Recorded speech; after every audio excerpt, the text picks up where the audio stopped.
Hi, my name is Tendo, and this is another follow-up of a data visualization or data analysis project. So today I'll be looking at CO2 emissions and how it pertains to deforestation, and this will be, of course, a visual analysis.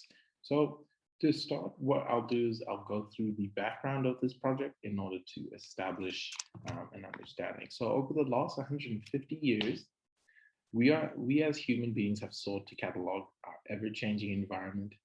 The meticulous nature by which we have done so has afforded us insights to an issue that has been ever present yet seemingly far from critical. This is climate change. The data alone is unable to illustrate and convey certain messages to too many people and is not seen as pertinent enough. So the analysis of the trend of deforestation need to be communicated. Deforestation as well as CO2 emissions need to be communicated in an effective and poignant manner. So the problem with this, the problem statement in this analysis is that over the last 30 years, from 1989 to 2019, has the rate of global deforestation contributed to an increase in global temperatures, or has it had little to no impact on the overall change in global climate temperatures? And this all needs to be done through a visual visually represented. So the study itself and the purpose of this is, of course, like I said, is to showcase indicators that highlight a changing world, and it needs to be done in a visual manner. The questions that this program or project will pose is: what forms of energy contribute the most to CO2 emissions?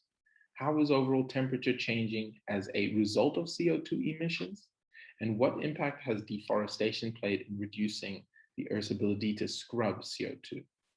So the stakeholders involved include the general population at large, global leadership representatives, politicians alike, multilateral corporations, energy extraction, as well as energy consumption, and individual states. The data that has been sourced can be found on Our World in data.org, as well as FAO.org, and both will be listed in the description.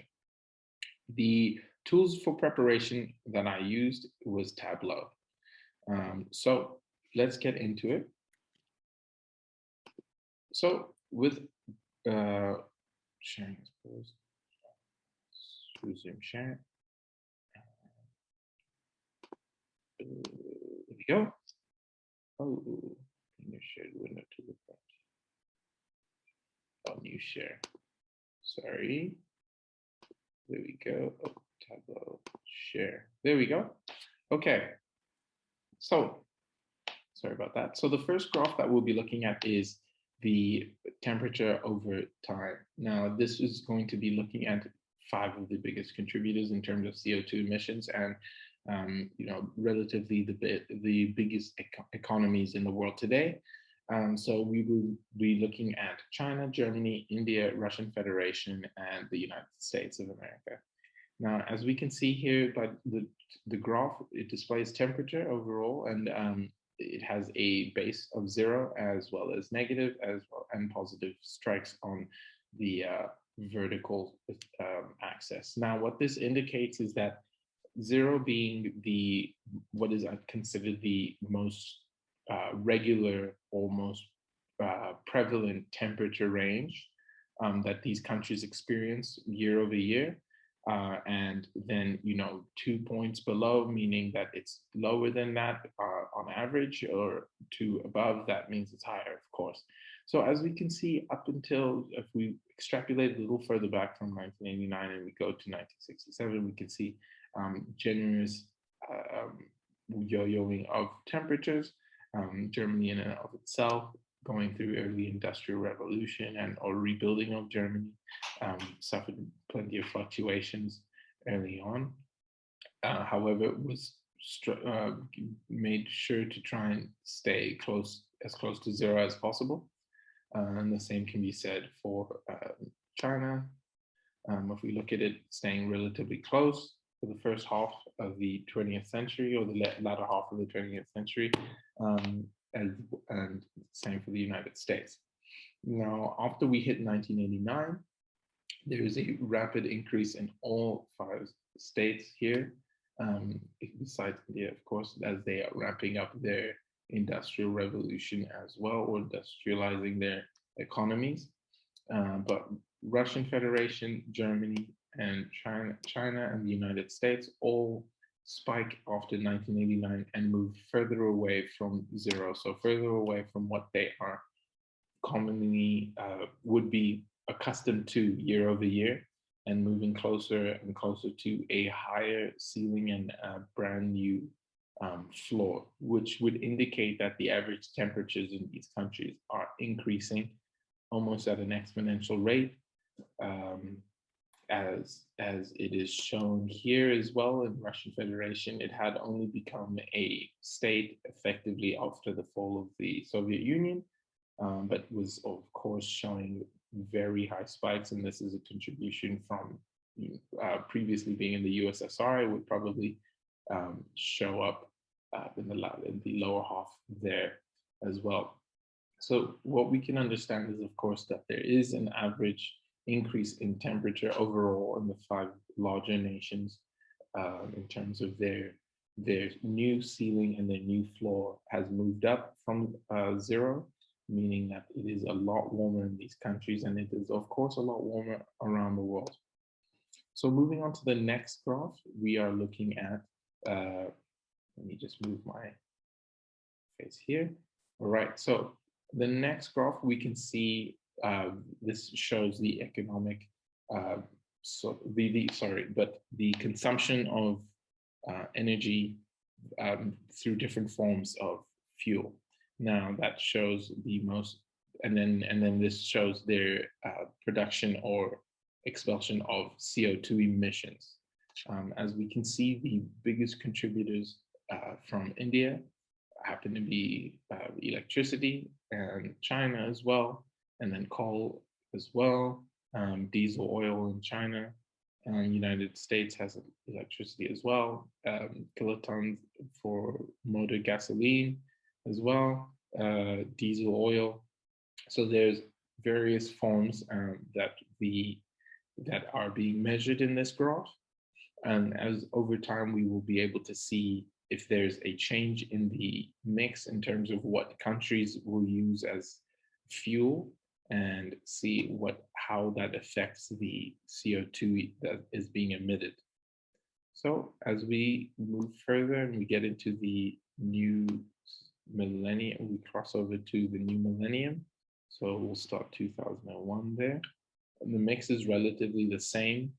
They are still heavily dependent in China and India on the electricity consumption that they're using, and it may be closely linked to using gas as well as coal in order to power their power stations, and the kilotons of CO2 emitted steadily increase, but not necessarily change or decrease, rather. So they do change, but they do not decrease, unfortunately. And as we get closer, we are showing maybe a decrease in the larger, but we are showing even more expulsion of CO2 emissions from the smaller categories. So for Germany, there's a bit more for coal, motor gasoline, natural gas. In China as well, diesel oil is being consumed a lot more in 2008, gas diesel in the United States. And as we move closer, we do see India and China as of 2017 start to reduce their impact, and the world is at least making substantial changes to their use of these fossil fuels, trying to reduce the amount that it is expelling into the atmosphere. And then if we move into 2019, there we get to more so a neutral place closer to when we started. But on average, a lot of the other nations, Germany, the United States, have decided to reduce their impact. Russian Federation as well, reducing their impact further on CO2 emissions. So that is favorable to see, but there is still a significant amount that is being expelled into the atmosphere, and that needs to be scrubbed out of the atmosphere. And that's usually what we rely on our forests for, as they are natural scrubbers of CO2 out of the atmosphere. So let's take a look at the third graph that takes a look at the naturally forested areas of the world. So as we can see here, of course, this one will be a little different to the first two graphs, in which we're not necessarily looking at the top 5 economies, but we should also be looking at the largest forests in the world. So there are 3 of the largest that we'll be taking a look at, and that is Russia, it is the Democratic Republic of Congo, and it is Brazil. So if we take a look at these 3 different nations here specifically, as we've noticed that this is a share and percentage of natural forest of that nation. So for Russia, that's 49% of the actual nation of Russia is covered by forest. In Congo, it's about 66%, and then in Brazil, about 70%. But that is as of 1989.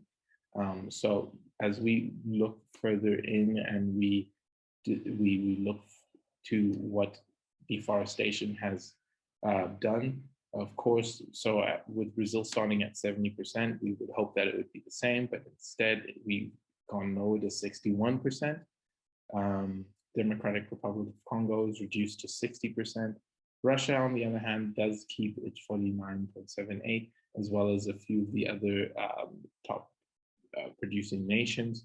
And this is because there may be less tree felling in those, in the larger or the economic powerhouses.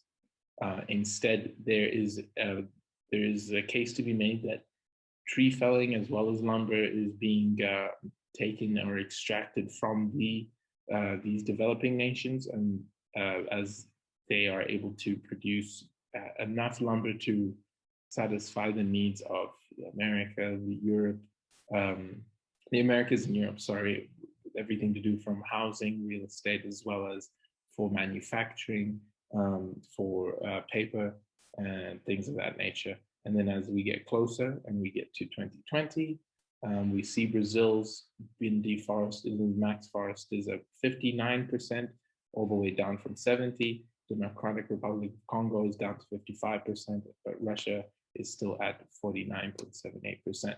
So that does show that besides the Russia, which does maintain its forest levels, the second 2 largest forests in the world have been steadily reduced and cut down quite significantly. If you take a look at Brazil, down from 70 down to 59% does not look great. Neither for the Democratic Republic of Congo. They account for a large portion of the world's forests, and it definitely would not help it does not help to reduce the amount of carbon dioxide in the atmosphere. Okay, and then finally, let's look at the 4th graph here.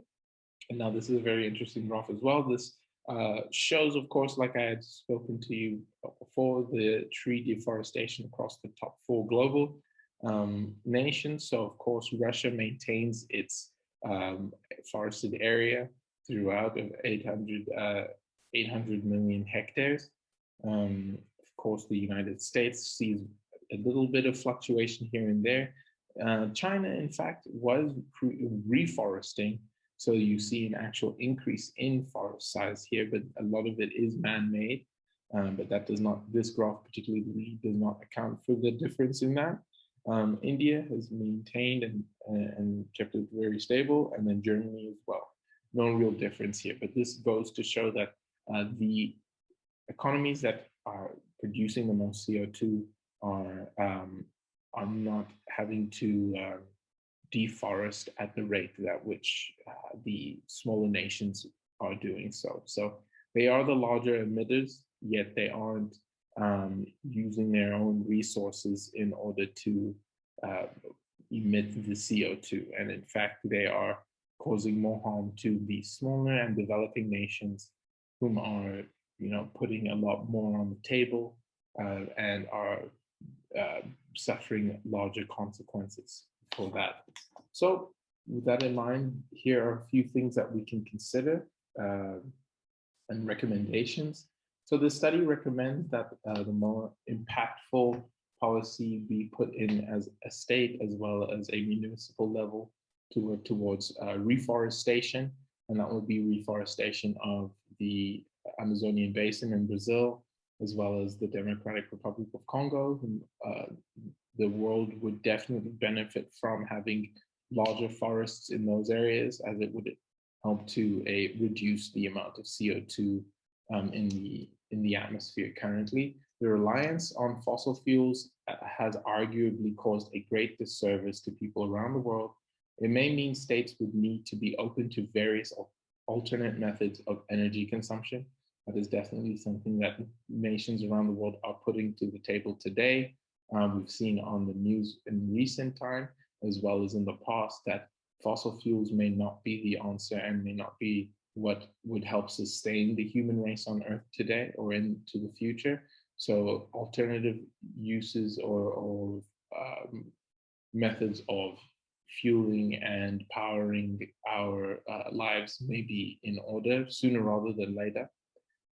The amount of forested land is decreasing at an alarming rate, which the world needs a stern answer for sooner rather than later. That's, of course, um, speaking about putting a halt to the deforestation of certain countries in the developing world in order to let the land itself, in essence, heal or reforest naturally and or through man-made usage, or putting a quota on what may be deforested in order to reduce the amount of damage that we are doing to the Earth's forests. And then things to consider: this study understands that the scope of the study is limited and there is space for more granular analysis in order to examine changing percentage of deforestation, more granular analysis of the energy consumption and where in which it is being propagated and how it is being utilized by the bigger nations and the economic powerhouses, and what it contributes negatively to the developing world in terms of what they must do to facilitate the fuel, as well as facilitate the fuel for the most part. So these are just a few things to consider, as well as the having a bit longer of a time series, understanding in order to view the temperature data of the world stretching further back than just from 1967. It is afforded to us, and you will be able to find that online through the sources that are provided. The unfortunate thing is that not every nation was pedantic enough to keep measures of temperature changes and fluctuations year over year, dating back to year 1000. And there may only be a few nations that are that we recognize today were recognized back then. So that may also play into the lack of data stretching back, because it is very evident that even though the information stretches back about 30 years, 30 years is a very minute and insignificant period of time to measure, and does not necessarily paint a sufficient picture of the change in temperature as well as in CO2 emissions. And that is recognized fully by the study. And if further research would be done, and if further research were to be done, it would be a longer form study in order to achieve those goals. But outside of that, thank you so much for your time. I hope you enjoyed this review. If you have any questions, comments, or concerns, don't hesitate to contact me. I will um, have my, I guess, LinkedIn as well as my Kaggle in the description below. And if there are any concerns, don't hesitate to reach out to me. Through those channels, I'll be able to answer as many questions as possible, as well as provide sources for all the information. But thank you so much for listening, and I hope everyone has a good day.